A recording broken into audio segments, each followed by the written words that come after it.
Hello प्यारे दोस्तों। तो स्वागत है अपना चैनल जीके वाला में। तो आज का सेशन रहेगा सुंग वन से स्टार्ट करेंगे, ठीक है। पिछले क्लास में हम पढ़े थे मगध का उत्कर्ष। आज का क्लास में पढ़ेंगे सुंग वंश, ठीक है। यहाँ छत्तीसगढ़ पुलिस और छात्रावास अधीक्षक के लिए बहुत ही इम्पोर्टेंट, ठीक है प्यारे दोस्तों। अगर वीडियो पसंद आए तो लाइक शेयर सब्सक्राइब जरूर करें। धन्यवाद। चलो शुरू करते हैं फिर आज की क्लास को। सुंग वंश, ठीक है। अंतिम मौर्य शासक बृहद्रथ की हत्या कर पुष्यमित्र शुंग ने 185 ईसा पूर्व में शुंग वंश की स्थापना की थी, ठीक है। पुष्यमित्र शुंग ने अपने पुरोहित पतंजलि की सहायता से 2 बार अश्वमेध यज्ञ किया, ठीक है। पतंजलि ने महाभाष्य की रचना की जो पाणिनि के अष्टाध्यायी की टीका है, यानी कि पाणिनि के अष्टाध्यायी से संबंधित है। कौन सी रचना? महाभाष्य, क्योंकि पतंजलि द्वारा रचना की गई है, ठीक है। अगला पॉइंट देखते हैं। ऐसा माना जाता है कि पुष्यमित्र शुंग ने अशोक द्वारा निर्मित 84,000 स्तूपों को नष्ट कर दिया गया था, ठीक है। अशोक के द्वारा जो निर्मित स्तूप थे उसे न पुष्यमित्र शुंग द्वारा उसे नष्ट कर दिया गया। पुष्यमित्र शुंग का उत्तराधिकारी अग्निमित्र था, जिनके जीवन पर कालिदास ने मालवी का अग्निमित्रम ग्रंथ की रचना की, ठीक है। पुष्यमित्र पुष्यमित्र शुंग के एक उत्तराधिकारी थे, ठीक है। कौन? अग्निमित्र, जिसके जीवन पर कालिदास ने मालवी का अग्निमित्रम ग्रंथ की रचना की, ठीक है प्यारे दोस्तों। अगला पॉइंट देखते हैं। अंतिम शुंग शासक कौन?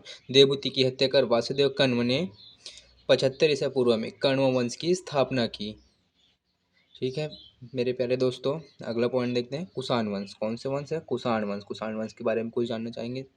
चलो तो फिर कुषाण वंश की स्थापना कुजुल कटफिसेस ने 15 ईस्वी में की थी, ठीक है।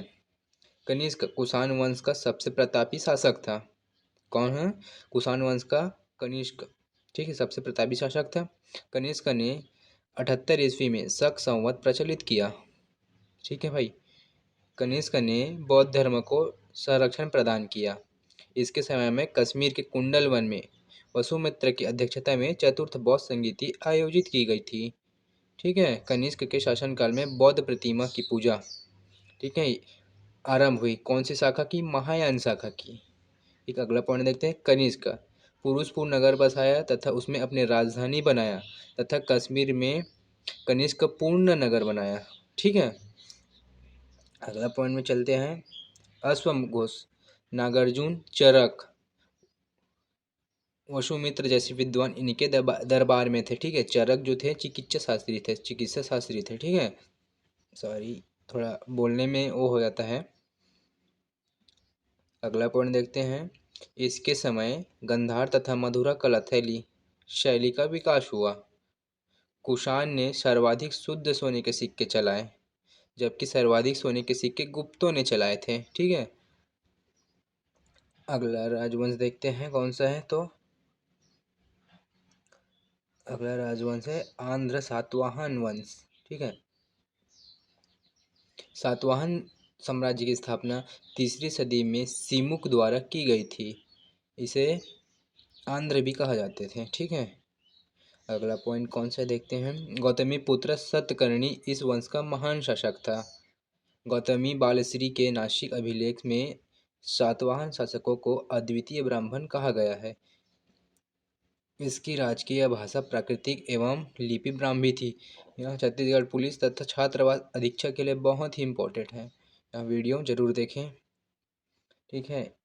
शासनकाल के चलते ही विदेशी आक्रमण हुआ, ठीक है। विदेशी आक्रमण को एक बार देखते हैं।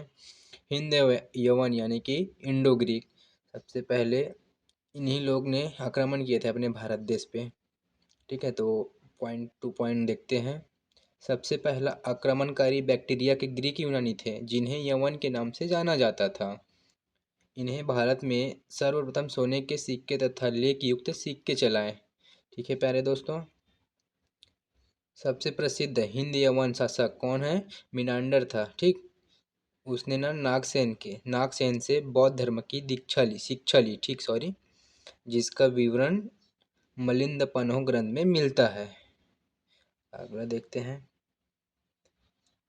अगला विदेशी आक्रमण में कौन है देखते हैं, तो ये शक यानी कि शिथियन वंश, ठीक है।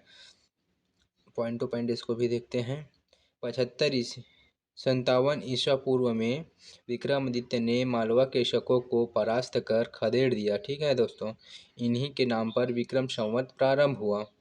अगला पॉइंट, भारत के पश्चिम उत्तर प्रांत में बसने वाले शकों ने स्वयं को क्षत्रप कहा।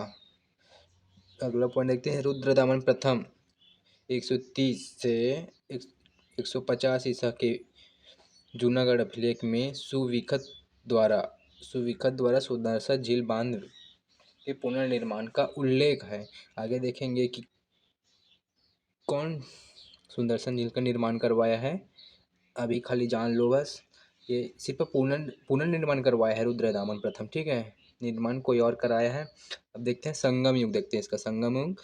संगम से तात्पर्य तमिल कवियों के संघ अथवा मंडल से है। इसका आयोजन पांड्य राजाओं के संरक्षण में हुआ, ठीक है प्यारे दोस्तों।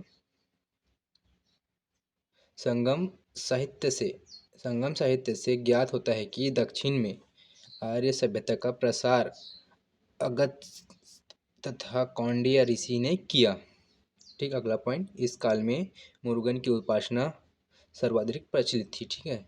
संगम युग काल में मुरुगन स्वामी की उपासना सर्वाधिक प्रचलित थी, ठीक है। अगला पॉइंट, इस समय 3 महत्वपूर्ण राजाओं जैसे कि राज्यों चोल, चेर तथा पांड्य का उल्लेख मिलता है सब, ठीक है। तो चेर राज्य देखते हैं पहले तो।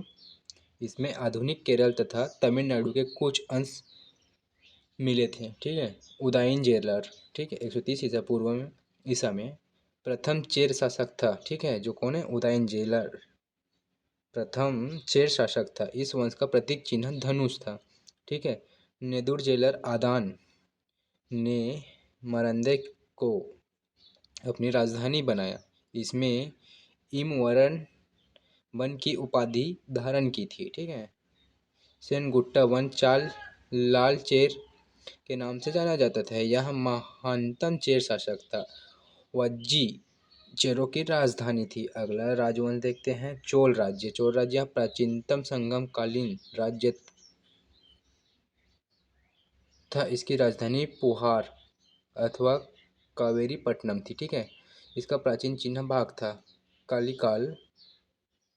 कार्यकाल प्रारंभिक चोल शासकों में सर्वाधिक महत्वपूर्ण था, ठीक है। अगला राजवंश देखते हैं, पांड्य वंश, ठीक है प्यारे दोस्तों। पांड्य राज्य प्रायद्वीपीय के सुदूर दक्षिण और दक्षिण पूर्वी भाग में था, ठीक है। मदुरै इसकी राजधानी थी, ठीक है। मछली यानी कि कर्प पांडवों का प्रतीक चिन्ह था। पांड्य वंश का ऐतिहासिक शासक पालसाले कुदुकुमुदी था। महानतम पांड्य शासक नेंडुजेलियन ने रोमन शासक ऑगस्टस के दरबार में अपना दूत भेजा, ठीक है।